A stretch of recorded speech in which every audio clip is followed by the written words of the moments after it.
everyone, welcome back to 3COG. Today we're going to be discussing the MP9 2.0 and this is my 4,000 round review on this pistol. So yes, I've actually put 4,000 rounds through the weapon. I maintain a logbook, write down how many rounds I burned. Actually I had to weigh my ammo because I wasn't counting. So I'd weigh how much ammo I had left and then do the math and figure out, okay, I knew roughly how many rounds I have and I've got about 4,100 rounds through the weapon now. So I'm going to bring you in close, show you disassembly, show you how much wear there is on the actual weapon, and I'm going to clip in some footage of me actually shooting the weapon, reloading the weapon, and manipulating the weapon. Alright, so Smith & Wesson MP9 2.0 5-inch with external manual safety. So first of all, the weapon is clear and safe, no ammo. So first off, let's talk about how the weapon is wearing. Alright, so on the exterior here, here on top, here on the sides, you can see some holster wear, which is perfectly normal. On the front here, you can see some wear. Alright, again, that's more from the holster than it is anything else, and from this part, about that much, pokes through my holster, so it rubs on the seat of my car and stuff like that. The grip's picking up a little bit of dirt. Alright. And then inside the mag well is getting just a little bit chewed up from dry fire and then obviously firing. But that's all normal wear that's really to be expected. There's nothing abnormal wearing on the weapon. So what's the big difference between the 2.0 versus the standard Smith & Wesson MP9? So they made a couple of changes. The first and best one is the grip texture. So this has a very aggressive stippling on it and it stays glued in your hand. Even if you grab a little bit off when you're drawing the weapon quickly for competition, self-defense, whatever, it stays glued in your hand. Wherever it is in your hand, it's staying there. I mean, you can hold this weapon with 2 fingers and you can't pull it out. It stays glued to your hand. I'm very, very happy with it. Some people have asked me if the aggressive checkering digs into my side when I'm wearing it, and it does a little bit. Like you can feel it, but it doesn't irritate the skin or anything like that. The Smith & Wesson MP9 2.0 has a metal magazine release as opposed to being plastic on the standard M&Ps. The MP9 2.0 has this metal. They extended out the metal in the frame all the way up into here, and then they cut out these cool little windows so you can see it. Don't really serve any other purpose other than to advertise the fact that it's there. It has these small scallops here cut into the slide. These are advertised as forward cocking serrations. Okay, like if I go under the weapon and try to cock it and I go to the rear, as soon as I get to right here where the frame bulges out a little bit, it pretty much forces your fingers off. Now you can absolutely cock the weapon overhand, and as long as you have a good grip, that doesn't really happen. But I think it really comes down to just having a good grip much more than these doing anything. But they do look kind of cool. Has a bar style loaded chamber indicator, so when this is loaded, this bar pokes up a little bit and I can run my thumb across the top and know that yes, I have a round loaded in the chamber. It does have an ambidextrous 1911 style safety, so when I'm running it, I just rest my thumb right on top of it and don't have any problems with it. I like it for as a thumb rest more than as an actual manual safety.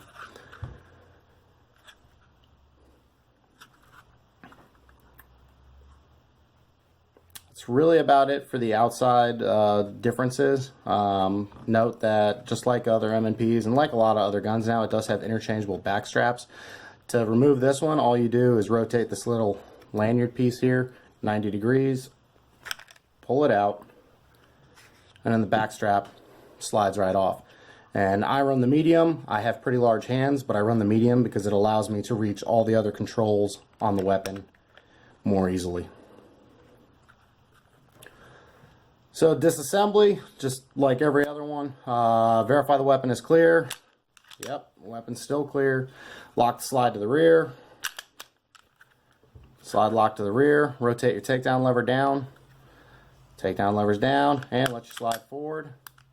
Some people don't like this. Press the trigger. There is a way to reach inside. There's a little bar that you can push. I don't care. I don't mind pressing the trigger. I know the weapon's dry. So press the trigger, and the slide comes off. And so, like I said, you can see the metal reinforcement up into here. And that's because some people with the regular shields said that when they attached a light or a laser or whatever to the rail system, that they could feel this torquing a little bit. So they just added more metal all the way forward. So that's it. Past that, you have a captive spring and guide rod. And right there, you can see most of that blue paint is worn off now. And the actual barrel and slide. So that's it for disassembly. That's how you take it apart to clean it, do any maintenance. So I wanted to show there's not really any significant wear. I'm pretty impressed with how well everything is, how well the finish is staying. You can see some rub mark right there from the top of the barrel, but overall the finish is staying on it and it's not rubbing clean anywhere. On the actual barrel, got the marks here from the slide, so it's working away at the finish. A little bit here, the locking surfaces, but that's it in terms of wear. There's no noticeable wear on the rifling. It's still clean.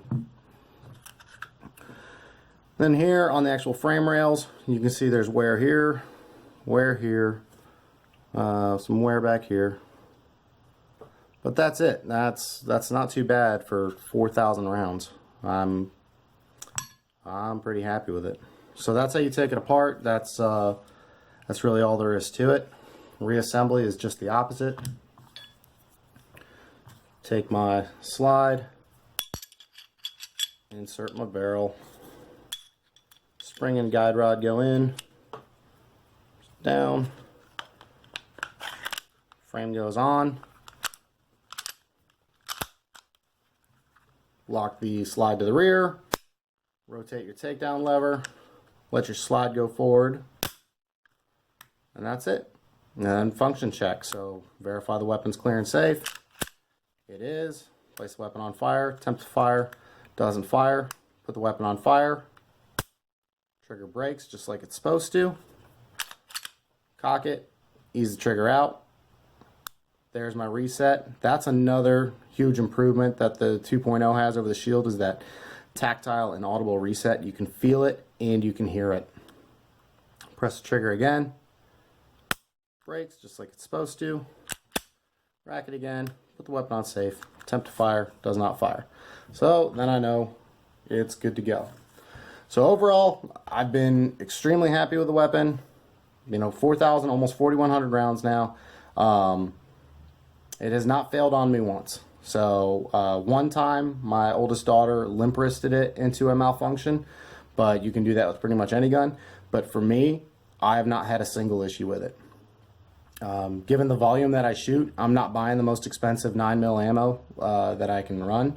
I'm running stuff from several different companies that I order online or I buy at gun shows, and it's mainly remanufactured ammunition. And it functions perfectly fine. Haven't had any issues. I have not run any steel case through this. Not for any particular reason. Basically, if I can buy brass cased ammo for basically the same price, that's what I do. I have run some about 3 magazines of Federal HST 124 grain hollow point through it, and it ate all that perfectly fine. And yeah, I haven't had a single malfunction with the weapon. So I'm really happy with it. I mean, I'm happy with what I paid. I'm happy with what I've gotten out of it. And I'm going to continue to carry it. I'm going to wind up getting its little brother here, the Compact 2.0. I'm sure at some point I'm going to wind up with that. I'm extremely pleased with it. It has not let me down at all. On a side note, This is the holster I'm running it in. Like I talked about where I was talking about the wear. You can see that barrel and slide protrude past the holster a little bit. That was by design. This is how I wanted my holster. I could have had it brought down some more to where it would have covered that up too. I like it like this, so whatever. This holster is made by Blue Line Concealment LLC. They're local here in the Virginia Beach area, Hampton Roads area. It's, you know, pretty much standard Kydex holster. Now, one thing that I love that the owner did, and I can't remember his name right now, but one thing that I like is, so this weapon has multiple safeties, okay? It's got a trigger safety right here, which means your finger needs to be, or something needs to be on the trigger all the way. You need to depress the trigger to the point that that little safety tab gets out of the way. So you have to put your finger in and deliberately press the trigger. Also has manual safety. A lot of people don't like manual safeties on carry guns. I've carried weapons with manual safeties for my entire adult life, and I've carried some without. It doesn't really bother me. But given that I do carry this weapon for self-defense and for competition, I don't necessarily need this. I do like it as, like I said, as a thumb rest. So basically, when I shoot it, I'm done with whatever the course of fire is for the competition or whatever I'm doing. When I go to reholster, and I put the safety on, when I go to reholster, this holster actually turns off my safety.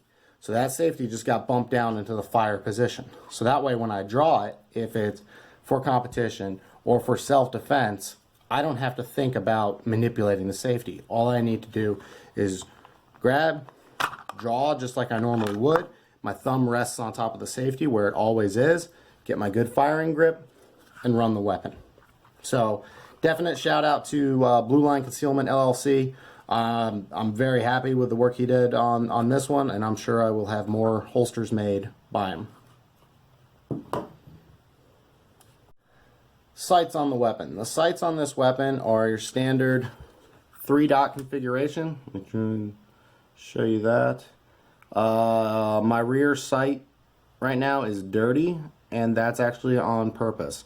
I don't clean that out because I want my front sight, the white dot on my front sight, to be the bright dot, and then just use the dimmer, dirtier rear white sights as a lineup reference. But I want that front sight crisp and clear so that I can focus on it. These are excellent sights. This is something that Smith & Wesson did very well compared to some competitors. You'll notice they have a shelf right here. I've done a lot of one-handed manipulation with the weapon, be it reload drills, failure to fire drills, immediate actions, stuff like that. And this shelf right here can definitely catch on your belt, your holster, or whatever when you need to do one-handed manipulations. They are adjustable, and it's a standard dovetail, so you can run whatever sights you want. Overall, I've been very happy with the factory sights. Once I get this one, I already have a micro red dot to run on the back once I get the slide milled for it. But for these being the factory sights, I have no complaints with them. Standard white 3-dot configuration. I'm happy with it. And then the fact that they're all steel construction and not plastic like some other companies. And they have this good shelf right here. That's everything I need out of a basic fighting gun. I told you all that I was going to show you how I did my reloads, so I'm going to cut in some standard speed and some slow motion footage of me doing some reloads at the range. I apologize for the bad lighting. It's an indoor range and I was using my cell phone, so working with what I had. But basically what I do when I do my reloads is, as opposed to pressing down on my slide lock slide release or slingshotting the firearm, I preload my slide release by taking my thumb and pressing directly in. So I'm not pressing down. Make sure you can. I'm not pressing down. I'm not pushing forward. I'm pressing straight into the side of the weapon. And what that does is allows me to preload my release so that when I insert a magazine, the slide automatically goes forward. So this actually has, this little piece right here is built so that you can't just slam in a magazine and have the slide go forward, because that doesn't happen consistently. So by me taking my thumb, preloading this by pressing straight into the side of the weapon, As soon as I insert the magazine with normal pressure, I'm not talking about slamming in, with normal pressure, my slide goes forward, it chambers the round. I learned that method about a year ago, thanks to Patrick from Firearm Rack. And before I decided to use it for competition and to trust it for daily life, I did it 1,000 times with snap caps. And once I got it 1,000 times and it worked every time, always chambered around, didn't have any issues with it, I decided, okay, yep, I can definitely trust that to work when I need it to. So that's how I do my reloads. It definitely works on, you know, the MP9 2.0. I've also used it on my friend's Glocks, and it works on that as well. So I can say that it works on Gen 4 Glock 19s, Gen 3 Glock 19s, and then obviously the Smith & Wesson MP9 2.0. So that's how I do my reloads, and here's the footage of that.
I threw one.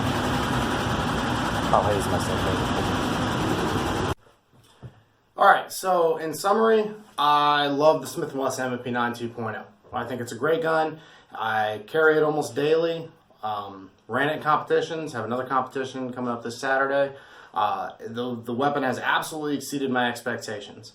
I was not a Smith & Wesson fanboy. It's the first Smith & Wesson I've ever owned. I think they hit it out of the park with it. I think that's proven. Now you see parts of the 2.0 being incorporated in their other weapons. In the Shield 2.0, the new 380 Easy, they're all carrying over those winning concepts, the winning pieces of the 2.0 that makes it the outstanding firearm that it is being carried out throughout the rest of Smith & Wesson's pistol lineup now. So I wouldn't hesitate to recommend it. I think it's a great gun. I have not been disappointed by it at all. And yeah, I look forward to keep putting a bunch of ammo through it, and if something breaks, I will pass that on to you guys, absolutely. But right now it's about 4,100 rounds, and I'm thrilled with it. So thank you very much for watching. I appreciate your time. Please like, share, and subscribe. Please go over to Facebook and search for 3 Kinds of Guns, number 3 Kinds of Guns. Give me a like on Facebook, and as always, subscribe and share on the YouTube videos. Thank you very much.